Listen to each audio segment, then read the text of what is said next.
저희 특검팀은 힘을 합치고 지혜를 모아 여러 의문에 대해 제대로 된 답을 들을 수 있도록 최선을 다하겠습니다. 순직해병 특검은 철저하게 실체적 진실을 규명하기 위해서 최선을 다하겠습니다.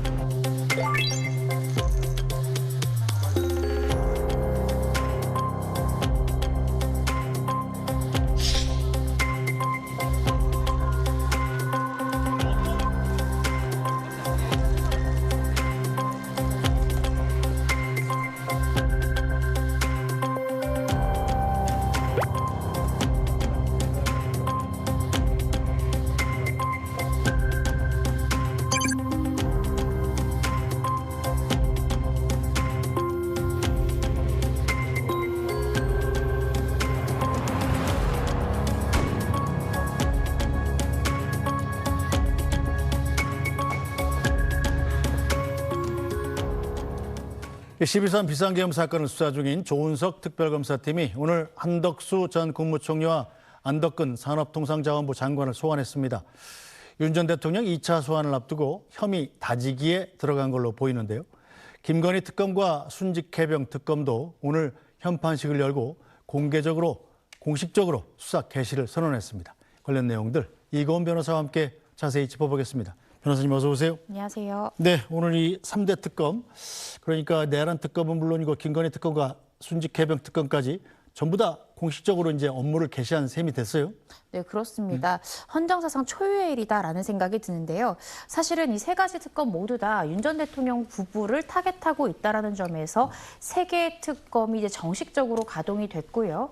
윤 전 대통령에 대해서는 이미 한 차례 소환이 이루어졌지만 2차 소환 앞두고 있고요. 또 김건희 여사가 태어난 만큼 조만간 또 소환이 이어질 것입니다. 그래서 앞으로 이 세 개의 특검이 어떻게 혐의를 밝힐지 또 강제 수사까지 나아갈지 여러 가지 이제 진행 과정을 지켜봐야 될 것 같습니다. 네, 먼저 이 비상계엄 사건 수사 중인 내란 특검 어제 보니까 국방과학연구소 관계자를 소환 조사했더라고요. 이게 북한에 무인기를 보냈다, 뭐 이런 사건 관련이죠? 네, 그렇습니다. 지난해 10월에요. 북에서는 이 남한에서 이 무인기를 우리 북에 보냈다라는 보도를 했습니다. 당시에 이것을 두고 우리 정부에서는 그런 적이 없다라고 혐의를 부인한 바 있는데 현재 이 내란 특검에서는 이 부분 또한 윤 전 대통령 측에서 북의 공격을 유도하고자 지난해에 무인기를 보낸 것이 아닌지 의심을 하고 외환 혐의를 들여다보고 있습니다. 그래서 어제 이 국가연의 연구원 정모 씨를 소환해서 진술을 들었는데요. 이 정모 씨 연구원 같은 경우에는 이 국가연이 이 드론 작전 사령부에 이 무인기를 납품하는 과정을 책임지는 담당자입니다.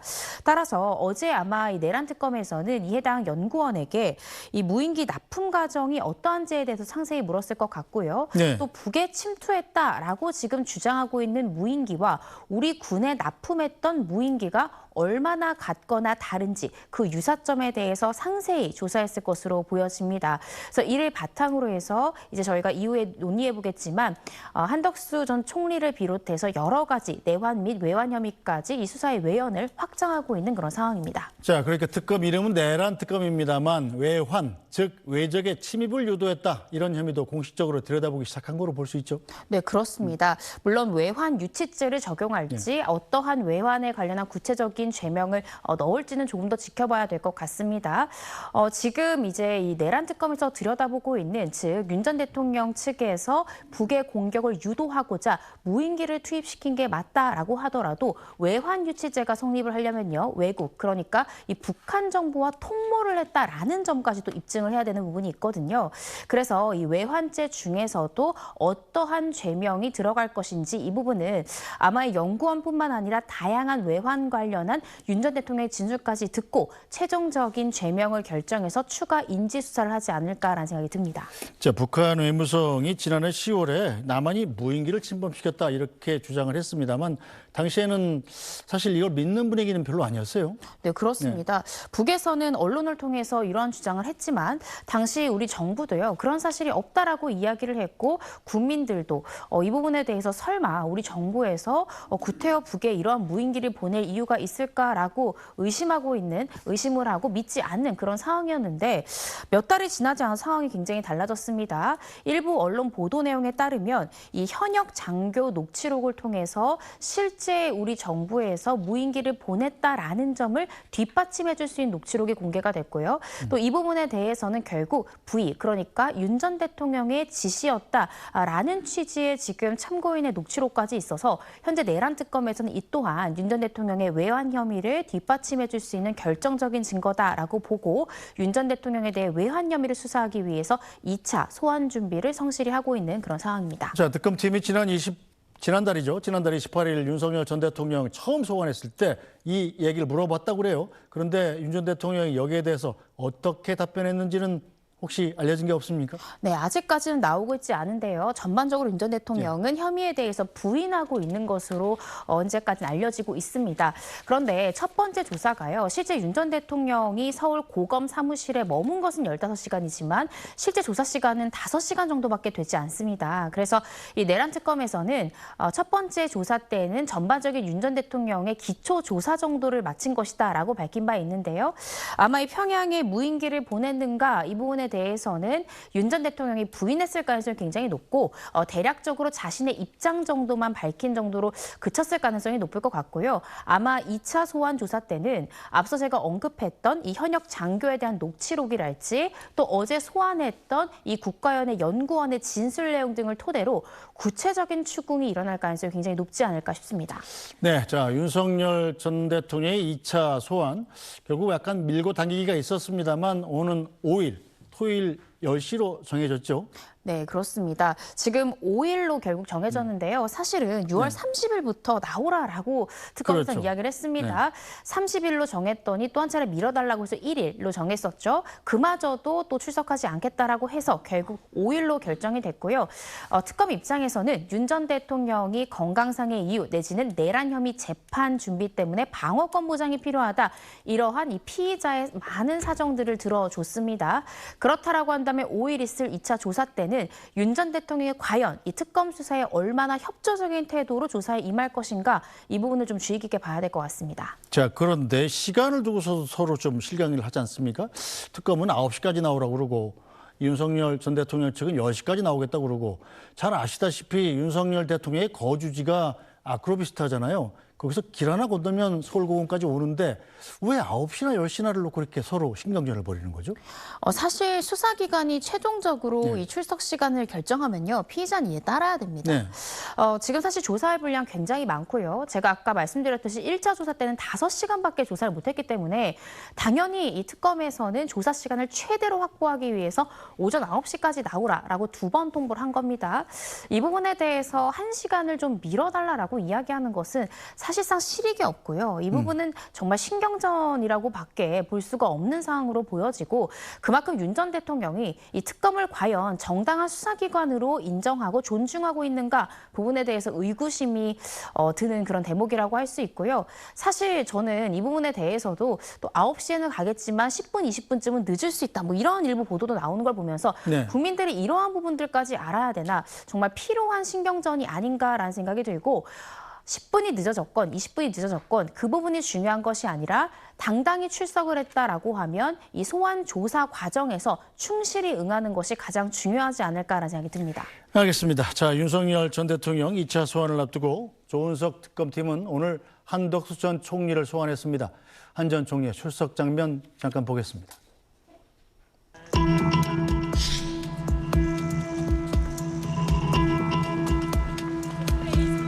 국무회의 사후 문건 작성 폐기 의혹 대해서 한 말씀 부탁드리겠습니다.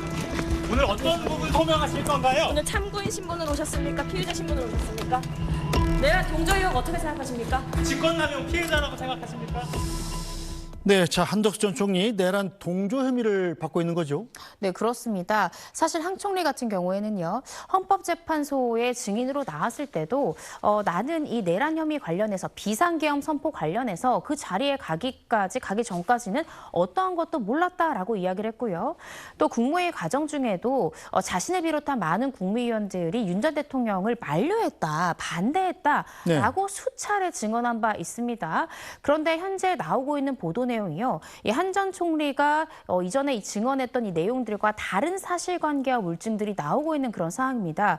대표적으로 오늘 이제 소환이 되었는데 아마 이 조사 과정 중에 이 한 전 총리가 이 비상계엄 선포 이후에 뒤늦게 이 국법상의 행위는 서면으로 해야 된다, 문서로 해야 된다라는 부분 때문에 전 부속실장의 연락을 받고 다시 한 번 더 이 문서가 사후에 작성되었고 서명까지 한 것으로 지금 보도가 나오고 있거든요. 네. 그런데 이 부분이 문제가 될까 봐 부속실장에게 다시 전화를 해서 이게 사후적으로 작성한 부분은 문제가 될 수 있으니 폐기하라라고 지금 지시한 부분들 관련해서 과연 비상계엄 선포를 그전에 몰랐는가, 가담한 것은 아닌가, 내지는 중요 임무 종사했던 것은 아닌가, 이 부분에 대해서 이 특검에서 아마 굉장히 치열하게 조사를 벌이고 있을 것으로 보여집니다. 네, 이 사후 비상계엄 문건 여기에는 지금 한덕수 전 당시 총리하고 그리고 김용현 전 국방장관, 당시 국방장관이 서명한 걸로 알려져 있는 거죠. 네, 그렇습니다. 근데 이 부분이요, 네. 정말 사실이라고 한다라고 하면 문제가 될 수 있습니다. 보도 내용에 따르면요, 실제 국무회의는 5분도 채 있지 않았는데 네. 사후에 작성됐던 이 해당 공문서에는 마치 40분간 국무회의가 있었던 것처럼 허위 내용이 기재되어 있다라는 보도가 나오고 있거든요. 이것이 사실이라면 허위 공문서 작성죄가 성립될 수 있고요. 또 이 자신이 사후 이 공문서 작성한 부분이 드러날까 봐 이 강 전 부속실장을 통해서 그 해당 문건을 폐기를 지시했다면 증거인멸 교사 혐의까지도 질 수 있는 부분입니다. 네. 그래서 이 부분 관련해서 이 내란 특검에서는 아마 한 총리에 대해서도 피의자로 이제 입건을 하고 이 부분에 대해서 필요하다라고 하면 아마 기소를 할 것으로 보여지고요. 또 오늘 조사 내용을 토대로 7월 5일에 있을 윤 전 대통령에게도 아마 동일한 쟁점에 대해서 질문을 하지 않을까 싶습니다. 네, 이제 내란 특검 오늘 안덕근 산업통상자원부 장관도 소환했던데 한덕수 전 총리에 대한 혐의와 같은 혐의가 적용된 겁니까? 네, 그렇습니다. 지금 이 내란 특검에서는요, 당시에 국무회의에 참석했던 국무위원들이 동조를 한 것인지 아니면 이러한 윤 전 대통령 직권남용의 피해자인지 이 부분을 가리고 있습니다. 그래서 일부 인원에 대해서는 이 대통령의 직권남용 부분에 대해서 직권남용을 당하여 권리행사 방해를 당한 피해자로 보는 국무위원도 있고요. 네. 또 특검의 입장에서는 이 한덕수 전 총리처럼 적극 가담한 것으로 지금 보고 있는 그런 관련자도 있습니다. 지금 안덕근 장관 같은 경우에도요, 역시 한 총리와 동일하게 어떠한 이 내란 종사 혐의를 받는 것이 아니냐라는 지금 의구심이 드는데요. 아마 오늘 안덕근 이 장관에 대해서도 국무회의 과정은 어땠는지, 이 사후에 문건이 만들어진 부분에 대해서 어떤 부분 알고 있는지 등 피해자로 입건 여부가 가능한지 부분에 대해서 조사를 벌일 것 같습니다. 자, 그렇다면 이 내란 특검팀이 앞으로도 이 당시 국무회의에 참석했던 국무위원들을 추가로 소환할 가능성도 좀 있겠군요. 네, 그렇습니다. 아마 지금 오늘 2명의 국무위원들을 직접 조사한 다음에는요, 일단 윤석열 전 대통령의 일단 진술을 들어보고 윤 전 대통령에 대한 진술과 한 전 총리 그리고 오늘 안 장관의 진술이 상이하다라고 하면 참고인 신분인 이 국무위원들을 불러서 진술이 상충되는 부분에 대한 사실 여부를 확인하기 위해서 이 추가적으로 국무위원들 소환할 가능성이 있습니다. 이를 통해서 아마 윤 전 대통령에 대해서는 직권남용 등 이 추가 인지 수사가 일어날 것 같고요. 또 한덕수 전 총리에 대해서도 이제 기소 여부를 결정해야 되기 때문에 추가적인 국무위원들 소환 조사 가능성 높다라고 생각이 듭니다. 알겠습니다.